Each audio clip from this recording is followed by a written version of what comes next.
Commander!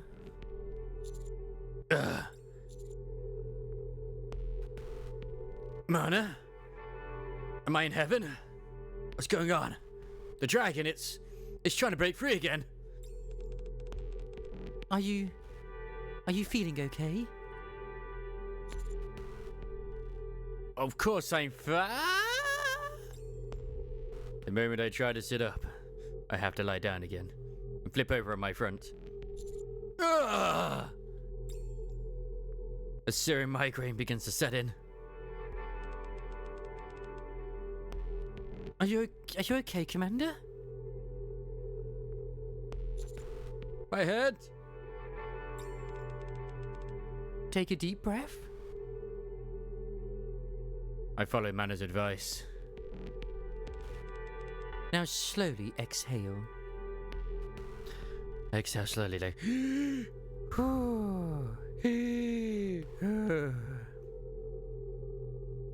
After repeating this several times, my head feels slightly less painful. Are you feeling better now? Yeah. Thanks. After coming more or less to my senses, giggity, I look around. Where the heck am I? This is the MMR research lab. Don't you remember? Oh, what am I doing here?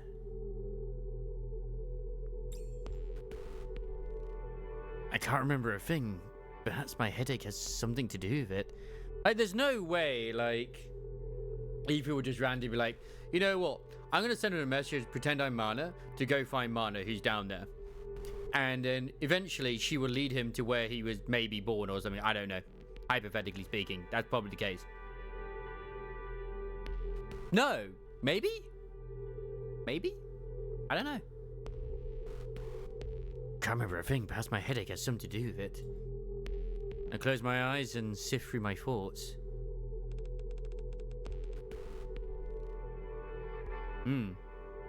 Are you feeling calmer now? As I listen to Mana's voice, I recall everything that's happened so far. I had some sort of dream. Sorry? There were Bubbles? Bubbles? Did you dream about drowning? I was underwater and you and Eva were above me staring down. You weren't in bikinis, so it wasn't a sexy dream. Sorry? You also mentioned some kind of project? Ugh. The headache is debilitating. Commander? I think it'd be good for you to stop thinking so much. Get some rest and try and move around. You're sweating like crazy. Ugh. Why don't you try getting up first? The floor is too cold. It'd be best to move somewhere warmer. Let me help you. Clench? I grab a hold of Mana's arm. I have something to ask. Yes? Have we met before? What do you mean? I don't understand. I don't think I was dreaming. That can't be. How could a dream be real? The things I heard, they were far too vivid.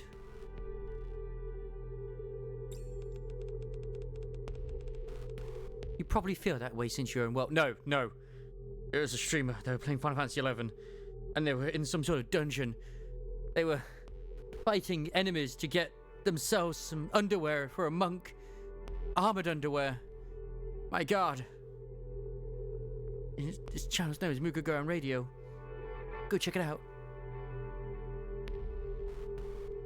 You probably feel that way since you're unwell. Mana appears overly eager to wrap up the conversation, so she hasn't had a mind wipe. But she definitely is very okay with not talking about it. She seems to be hiding something. But what could it be?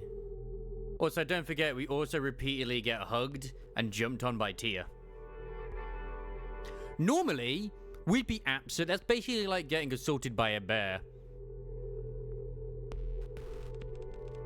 First off, let's get out of here. The headaches and dizziness I experienced immediately after arriving in the deep sector. The strange familiarity of these surroundings. The dream with Mana and Aoife. The feeling of being underwater, unable to move. The project they mentioned. That would be terminated if I failed? It would be best to head outside before trying to process all of this. Okay. As I stand up to follow Mana. Because there's got to be something to do with like either hypnotism or something like that, where it's like really deep. Because I'm thinking it's like a sort of like a Black Ops thing. If you play Call of Duty Black Ops, it's similar to that.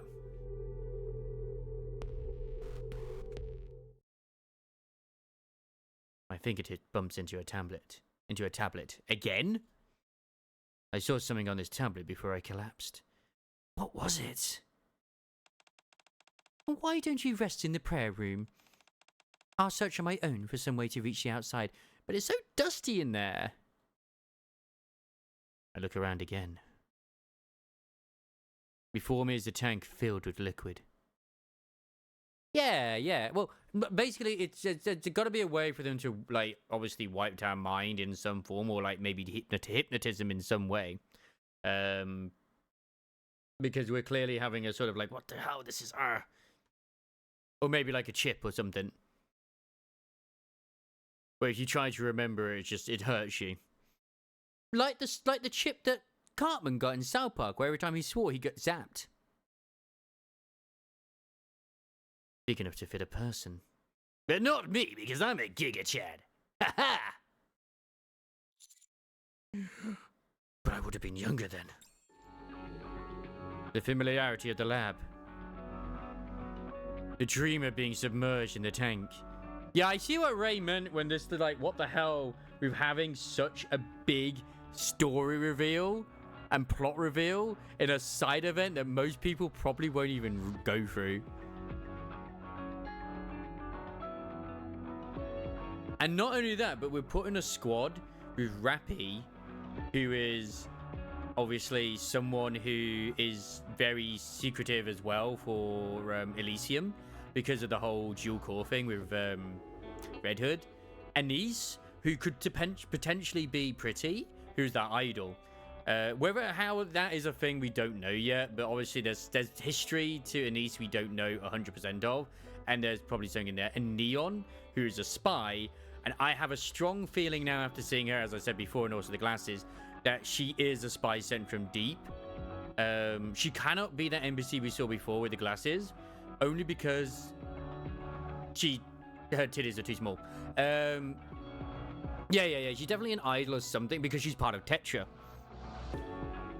But her outfit doesn't scream that she's part of like the industry in any way, shape, or form. So it's more like she's a retired thing. Whereas Tetra, every single one of those units, apart from the mass-produced ones, obviously, mostly are to do with whatever they're part of. So yeah, like hers is quite militarized in all honesty.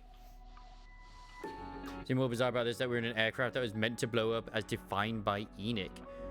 Really? I don't remember that, but you went through the story again, didn't you? The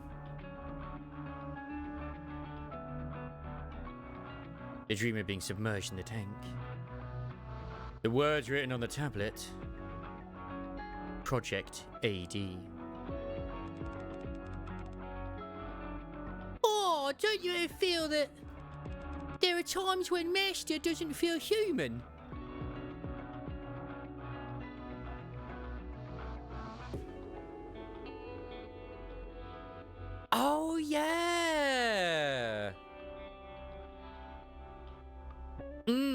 That's true.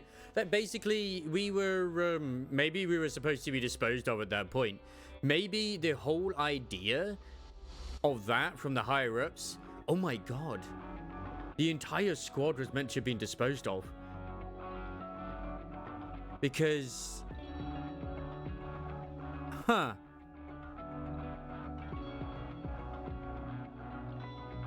Marion was the sacrifice for every reason. Rappy, it would make sense to try and get killed off.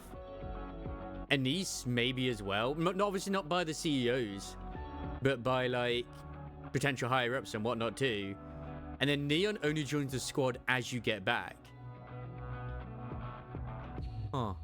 Deep was trying to wipe... Was probably, if Deep are basically the Illuminati of this universe, they probably wanted to kill off Rappy, Anise, and the commander being the experiment, if obviously it's a part of the Project AD.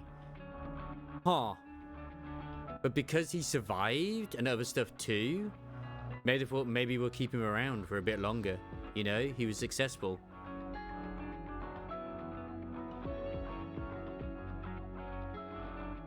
Oh, okay, yeah, because it's been a long time since I watched it. Yeah, no, that's fine. Well, yeah, that's true. We literally went to the surface with only Marion. Not an entire squad. Without their assistance. Holy shit. That's cray-cray.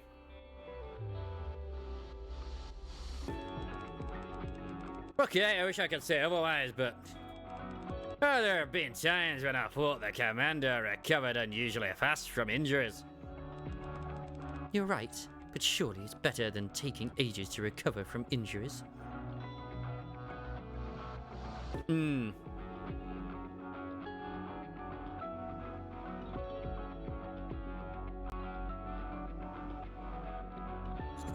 They were the sacrifices to be turned into heretics. Whatever it is. Interesting. I mean, it could all just be a coincidence that we were the commander anyway, and then it's just like, you know, whatever. It is just what it is.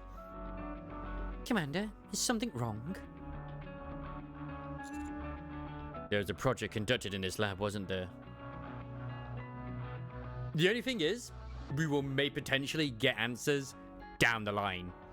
Because in theory, I think we're also the only commander who has met both Einik and Enik. Because even Einik and Enik haven't met each other.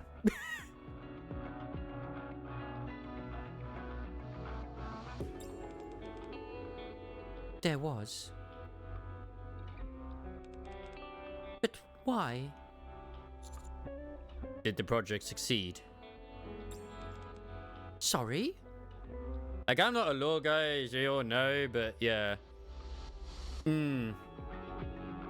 Yeah. It's possible. But, I mean, at the end of the day, like, they get their orders down anyway, and then, like, no one really... As far as we're aware, maybe a lot of the higher-ups of the of the Ark, like the council, they know that Einik has to sort of like feed Chatterbox like Nikkei's every now and then as sacrifices, but people like Anderson and maybe the CEOs probably don't know that. Like, officially, they might have their suspicions, but they don't like officially know that's the reason that Chatterbox knew where the Ark was. And the real question is, why does Chatterbox know where the Ark is? As well as also, who is Chatterbox? He's still such a mystery because he is literally the only male form of like a rapture that speaks that we know we've ever met. Every other one we've met has been a hot waifu, and they were like Nikkei's beforehand, whereas like Chatterbox is clearly all rapture.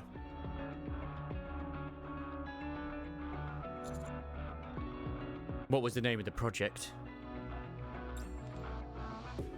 I actually have a fear of Einik and Enik anyway, because obviously they're both anagrams of Nikkei, is that they are one of the same, and they're two sides of like the same coin. So basically think, I hate to use it as a sort of reference, but Sun and Moon from like the Five Nights at Freddy's franchise. on security breach. So there are moments where she is Einik, and then there are moments where she's Enik. So yeah, I am very confident they are separate beings, but because of the whole dual core thing, who knows? Who knows? I mean, like when Enik, I think was it Enik or Einik? I think it's Einik, which is the darker one in the story, where she literally says, "Yeah, I've gotten data now of like Dorothy and the Heretics. I'm going to produce 3 Nikes about the same power level. Just like, yeah, I'm going to produce 3 of them." Like, what? Okay. And who knows when we're going to see those? Who knows? Was it Project AD? How do you know that name?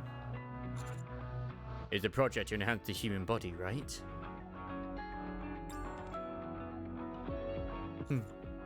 If that's the case, then there are some things that come to mind. When I think about it, there are many things about me that seem odd. I've carried a fully armed Nike on my own before. And fired anti-ship rifles meant for Nikes despite having an injured leg. That's true! His leg was also injured. I forgot that. No ordinary human could lift that much weight.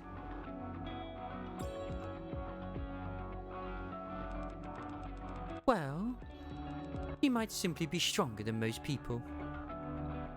And I wonder if anyone outside of Aether and Mana actually know this about the commander. Because obviously, Missilus doesn't trust its own employees. They could be holding secrets from each other as researchers as well. There's more to it than that. Whenever I'm injured, I heal abnormally fast. I haven't done... I never even went through Ramada's event, and yeah. Maybe you just have a faster recovery rate than normal. No. No. It's nearly superhuman. We did a lot of working out. Nice, we sweat.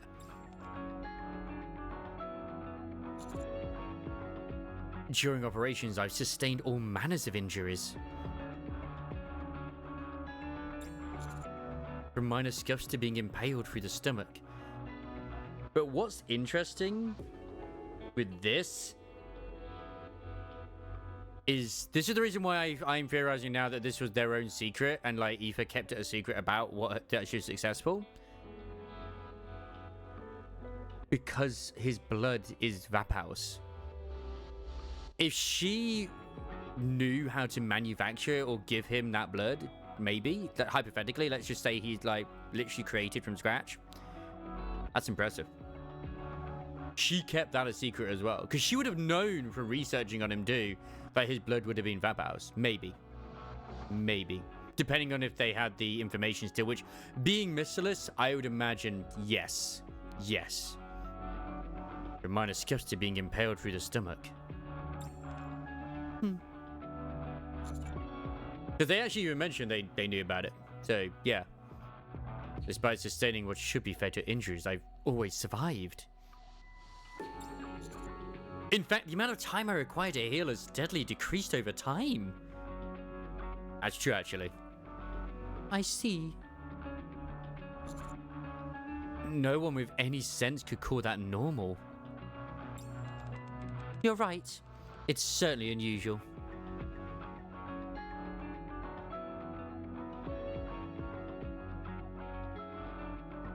I know, right? That's crazy.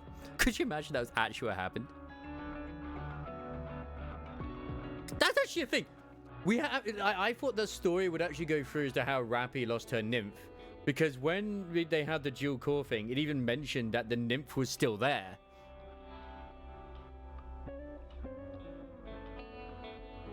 Was it? I really don't remember. Maybe I skipped it or something. Yes, Mr. A. I thought she said that she like, just lost it. You're right, it's certainly unusual. Yeah, you did reread the early episodes, I know. It must have been one I skipped past, which I kind of regret in a way. I should go back as well. But it's not out of the realm of possibility for there to be someone in this world naturally born with exceptional strength for healing abilities. I have a feeling this is going to be exactly the same as always. Just give it 5 minutes, you'll find out.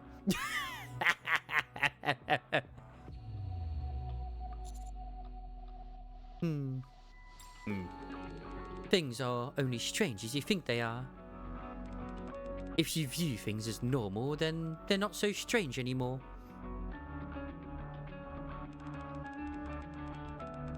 So don't think of it as anything unusual. I recognize this place. Sorry? Don't you find that odd? That I'm somehow familiar with the inner recesses of MMR, despite perpetually having never been here?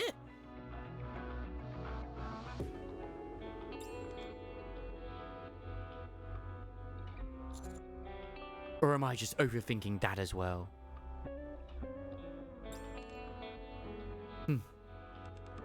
I'm sorry. You can ask me all the questions you want, but I can't answer any of them. Not even one? No. I can't tell you anything. So, please stop. Then answer me just this one thing, and I'll stop. Yes? Am I human?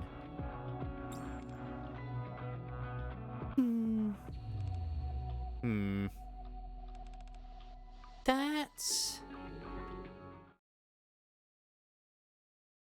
What? The... What? Okay, so that rules out the thing of it being like, I don't know, an orphan child or something that was picked off the streets. Okay. A hand shoots out from behind Marta and covers her mouth.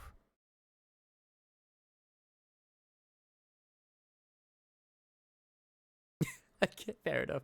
Like I said, I will admit, I think I did skip some of the earlier ones before I started really paying attention to the story because it was really good. It's before I started obviously doing it on stream. So yeah, I do definitely need to go back and rewatch the stories and stuff for sure as well. Which is nice because then I can put it on the YouTubes. Hey! Shh. Shush. Oh no, it's her. That's enough questions.